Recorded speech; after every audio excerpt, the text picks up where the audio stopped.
Okay, Peter, so today I wanted to look at the fight that's coming up on Saturday, a real humdinger of a fight, a mouth-watering fight. This is the clash between Lomachenko and Lopez, coming up on the 17th of October at the MGM Grand. It's been put off for quite a while. There have been some arguments over purses. The word is that Lomachenko took a pay cut because Lopez was moaning that he wasn't getting as much as Lomachenko. And, obviously there's less money in the pot now because it's happening behind closed doors. And Lomachenko pushed for it, wanted to fight the best out there. And so here we have it. Now, these two guys are clashing. And what can you say about them? To give the briefest of backgrounds, obviously Lomachenko had that amazing amateur career, culminating in 2 gold medals at 2 Olympic Games, incredible amateur stats, straight into the pros, world title, fighting for a world title in his second pro fight. He lost that on points, but then after that, every fight he's contested has been a world title. He's looked incredible, and he's just transitioned to the pros wonderfully. He looks just on another level to everybody else. And this is his third, world title in his third weight division. So, and he's now, his record reads as 14-1.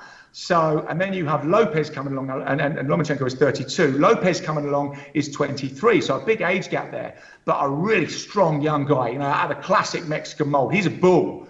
He comes looking for you. He's incredibly strong, great boxing skills as well, comes in punching. Interestingly enough for Lopez, this will be the first time. I mean, he was identified, obviously, as a huge prospect a long, long time ago. And everybody was saying, keep your eye on this guy. This will be the first fight that Lopez has ever been into where he's a betting underdog.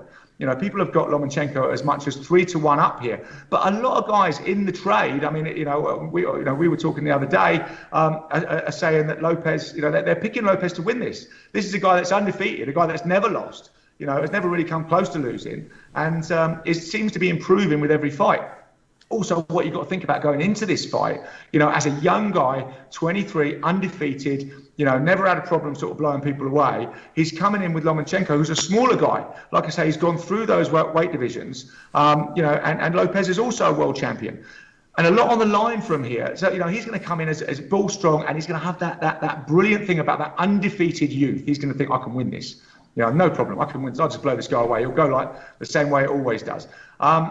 And obviously, since we've had the Canelo lawsuit with the DAZN, this is really for the number 1 pound for pound now, because, arguably Canelo was number 1, Lomachenko was number 2. Well, Canelo's sidelined now. So this is the number 1. And on top of that, it's all the Mexican fans behind Lopez. He could step in and take that plan. So a lot to win for Lopez. And I think this is a bull matador type scenario, because Lomachenko, amazing as he is not going to be as strong as Lopez. So Lopez is going to come in there looking to assert himself, come forward, with that Mexican body attack. He's going to really try and, rough Lomachenko up, close the space down, stop him using that incredible footwork. And Lomachenko's going to box him, and he's going to box and move. But Lomachenko can also punch hard as well. So I just think this has all the makings of an absolute classic.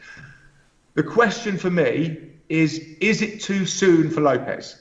And, weighing it up, and I know I'm going against some of the guys that we've been talking to. I'm going to say, I just think it's that little bit too soon. And I think Lomachenko is that bit too special. And he's not been showing any signs in any of his fights of, a gap in his game, of going down, basically, being on the slide, being the lion in winter, which is the usual scenario we have here. I don't see that. I see Lomachenko at the top of his game and maybe going upwards. And remember, he moved up those weight divisions really because there was no one left to challenge him in every weight division that he cleaned out. So, I still, in the undefeated guy, you're always saying he hasn't found his level yet. And, he's still moving up. And, Lomachenko's got that 1 defeat, but forget about that. That was in his second pro fight for his first world title. Russell just had a few too many tricks for him. But, he learns incredibly quickly, and he's a totally different product now. So, I think they will both believe that nobody can beat them. But Lomachenko is that smaller guy, but I just see him having too much, being too cute, using too many angles. I see him frustrating Lopez. I see maybe the key to the fight for Lomachenko being in frustrating Lopez and getting him to stop thinking, getting him to start lashing out, trying to use his weight, trying to use his size, trying to rough him up. And I think as soon as Lopez takes his eye from the ball in any small way, Lomachenko will capitalise. But there's always a huge danger in here against such a bull-like, strong, confident guy as Lopez. So I don't think it can be anything but an amazing fight. This is a fight that comes along every 10 years. You know, I mean, this is a Leonard Hearns, this is an Ali Fraser one. This is two guys at the top of their game who really are going to put it all on the line and bring all amazing skills and amazing physicality to this. So I'm really looking forward to it, Peter. I don't think it could be anything but a humdinger. Okay, Peter, so I'm going to stick my neck out on this one. And, it's the bull and the matador scenario, the classic bull and the matador scenario. And in this occasion, I'm going to go with the matador. I just think it's a little too early for Lopez, and I think Lomachenko has just got a little bit too much. So I'm going to go with the matador, and I'm saying Lomachenko on points. I don't think he'll stop Lopez, but I'm saying Lomachenko on points. And what can't fail to be a classic fight and a classic demonstration of skills.